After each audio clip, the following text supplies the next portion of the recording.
What does the future hold for Ebou Adams at Derby County? Because there's been a lot of transfer speculation and rumours over the course of the last couple of weeks as we head towards that ever important January transfer window. Now, rumours suggesting that Ebou Adams could join Sheffield United or Luton Town in the January transfer window have not been confirmed or denied by the club or even by Ebou Adams, but he's certainly not happy in his bench role. As much as he comes across in the media suggesting that it's okay, you can tell by his face and his demeanour that he's not quite there and he's not quite happy with the situation. Now, we're going to discuss it all in this video and how it could be impacted by David Ozoh's injury. So if you have not done so already, make sure you hit that like button, hit that subscribe button and turn on that notification bell. But let's get into it. Now, Ebou Adams over the course of the last 12 to 18 months has been a huge part of Derby County's team, and I think when you look at the situation that Ebou Adams now finds himself in, it's probably one that he didn't anticipate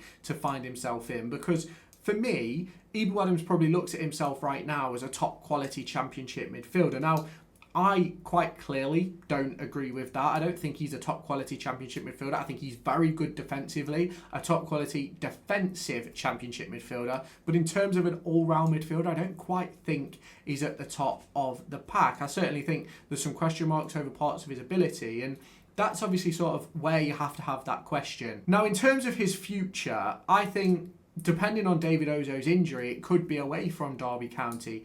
If David Ozoh's injury is something that is long-term, then you're probably going to look at this situation with Ebou Adams and go, he's not going anywhere, because Derby County have got to already replace David Ozoh. But if David Ozoh's injury is short-term, you can then look at Ebou Adams and go, right, we can replace two players. That's easy. We can do that, but we probably don't need to with David Ozoh.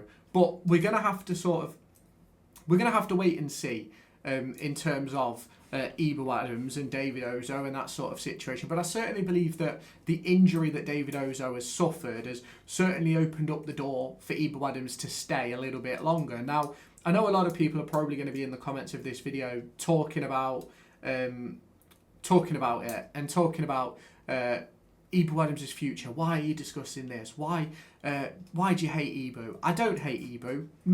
Not at all. Now, I saw a comment the other day saying that because I didn't put Ebou in my man of the match vote for the game at the weekend against Blackburn Rovers, that means I hate him. I don't like him. I've got an agenda against him. I don't have an agenda against him.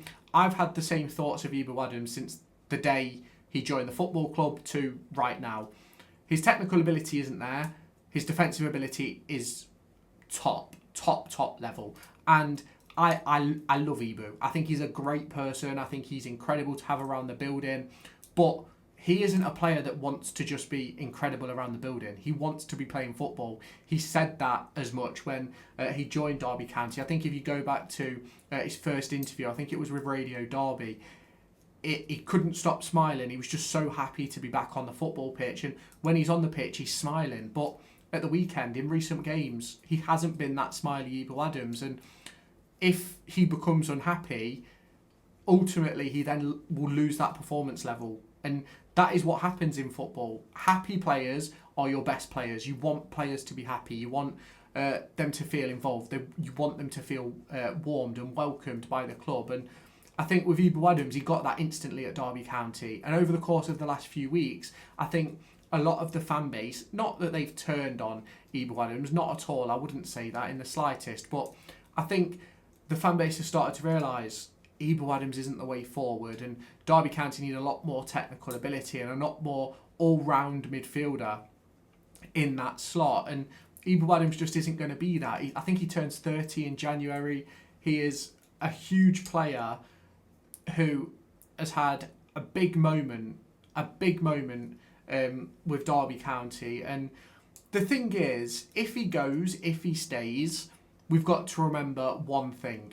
He was a huge part of the promotion from League One. It was a huge part of why we stayed up last year. But honestly, he's not going to be the reason we get promoted. He's not going to be the reason we get promoted and stay in the Premier League. He's not going to be that. He's not that player. And I know some people will probably go, oh, that's a little bit harsh. He's obviously a very, very good performer.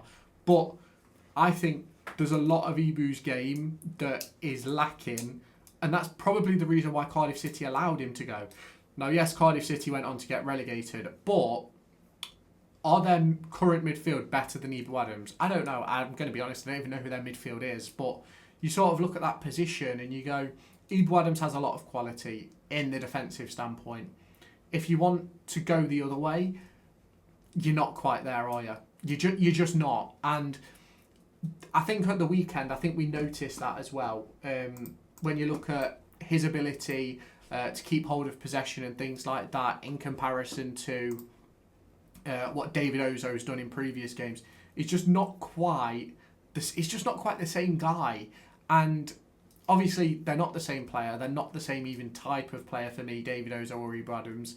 The only similarity is the position that they play as that holding midfielder, and I think that Derby County need more, and that's why I've discussed Ebou Adams a couple of times against Luton,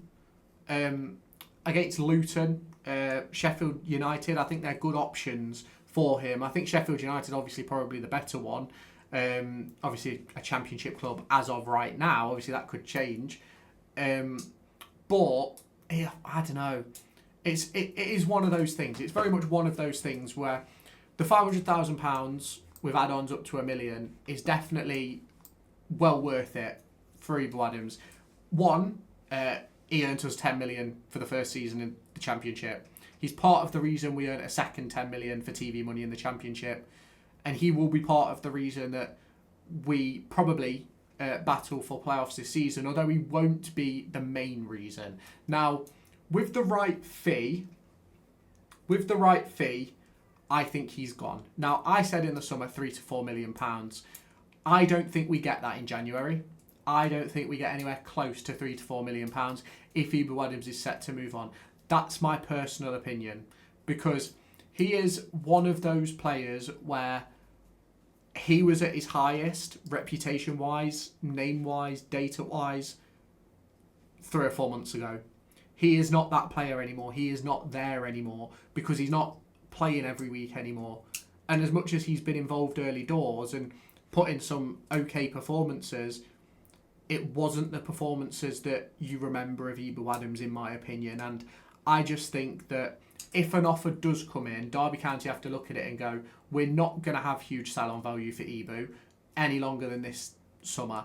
If he doesn't go this summer, he will go next summer with with his contract expiring, because I don't necessarily think he fits in the direction of where John Eustace is going. As much as he's a great person and a great personality, I think you also need great players. We are going to have to wait and see what happens for me. And I do think Ebou Adams moves on. Do I think it happens in January? I think that all depends on what's going on with David Ozoh, Travis's return. You look at Liam Thompson's injury situation and what players are potentially available. Potentially a recall of Kenzo Holdmine, but we will wait and see. Now, obviously, you can let me know your thoughts on this down in the comments if you have not done so already. Make sure you hit that like button, hit that subscribe button, and turn on that notification bell. And I'll catch you in my next one. Bye-bye, guys.